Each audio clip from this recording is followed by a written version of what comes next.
In today's video, I'm going to teach you how to find copyright-free music for Facebook and Instagram using Meta Business Suite. If you create content for Facebook or Instagram, you've probably worried about copyright claims or muted audio. Meta actually provides a built-in library of music and sounds that you can safely use in your posts and videos as long as you access it the right way. In this walkthrough, I'll show you exactly where to find it, how to search it, and how to download tracks so you can use them in your edits. First, open your browser and go to Meta Business Suite. You can get there either from your Facebook page by choosing to manage your page in Business Suite, or by searching for Meta Business Suite and logging in with the Facebook account that manages your page. Give it a moment to load and make sure you're on the correct business or page profile if you manage more than one.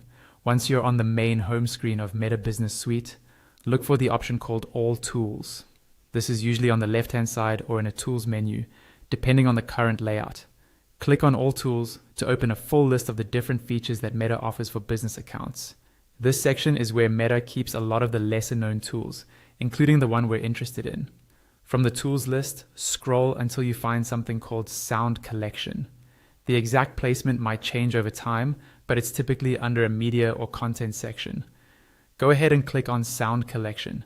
This will open Meta's library of music and sound effects that are cleared for use on Facebook and Instagram.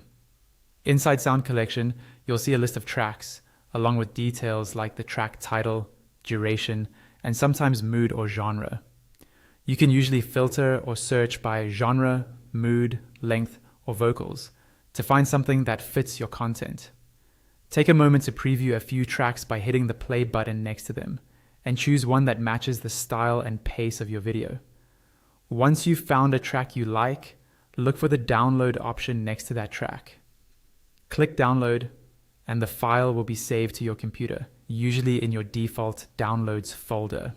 From there, you can import it into your video editor or audio tool and sync it with your Facebook or Instagram content, and that's it. By using Meta's Sound Collection through Business Suite, you're choosing music that's designed to be safe for your posts, which helps you avoid copyright issues and keeps your